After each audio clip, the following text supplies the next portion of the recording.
सीताराम, हर हर महादेव। अगर आपको ये वीडियो अभी देखने को मिल रहा है तो इसका अर्थ है कि आप मेरे शॉर्ट को देख के आए हैं या फिर आप मेरे सब्सक्राइबर हैं। दोनों केस में आपको साधुवाद, आपको धन्यवाद। इस वीडियो में जो मैं बताऊंगा ना, उससे आप ये अपने आप को कंसीडर करिएगा कि आप लकी हैं।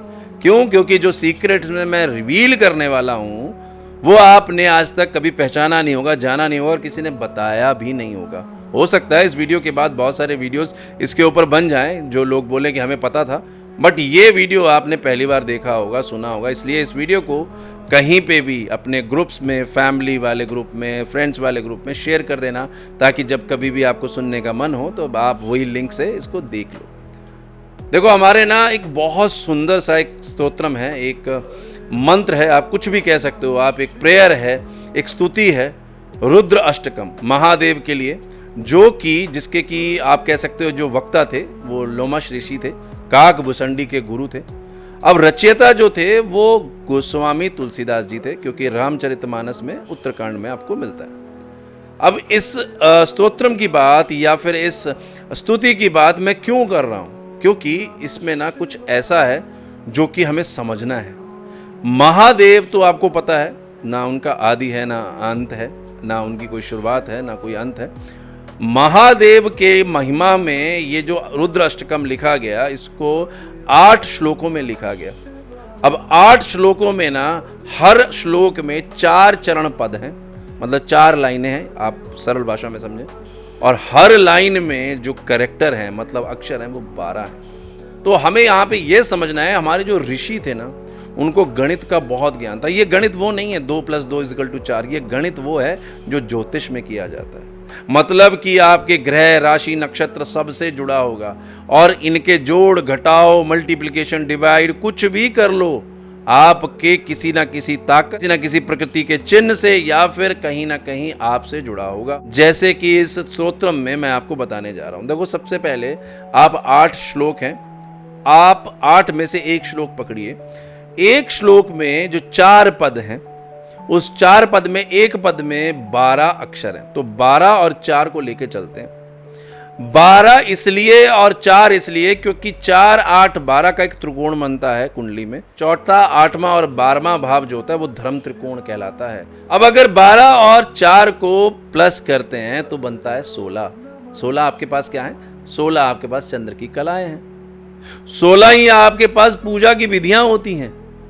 16 आपके पास ना संस्कार होते हैं। तो आप समझ सकते हैं 12 और 4 का जो संबंध है वो कितना गहरा है।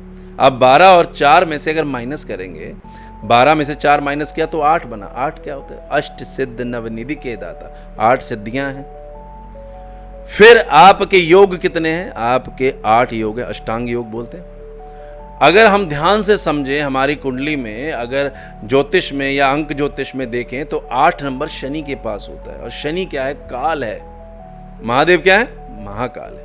अब अगर 12 को 4 से भाग दे दो तो रह गया 3। 3 हमारे पास क्या है? 3 तत्व हैं, सत्व, राजस, तामस।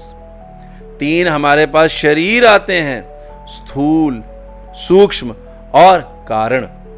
अगर हम 3 की बात करें तो 3 हमारे पास नाड़ियां आती हैं। कौन कौन सी? ईड़ा है, पिंगला है, सुषुम्ना है। अगर हम सबसे प्रकृति के सबसे पहले अक्षर या मंत्र की बात करें, ओम की, तो ओम में भी 3 अक्षर आते हैं, अ, उ और म। तो आप समझ रहे हो ना, 12 और 4 को जोड़ना, घटाना, भाग देना, ये कितना प्रकृति के साथ जुड़ा हुआ है। अब सबसे इंपॉर्टेंट आता है कि जब भी 12 और 4 को हम गुणा करते हैं, मतलब मल्टीप्लाई करते हैं, तो 12 चौक 48, 48 बना। अब 48 हमारे पास क्या है ऐसा? 48 जो है वो बेसिकली मुहूर्त का एक काल होता है, यानी कि एक मुहूर्त 48 के बराबर होता है।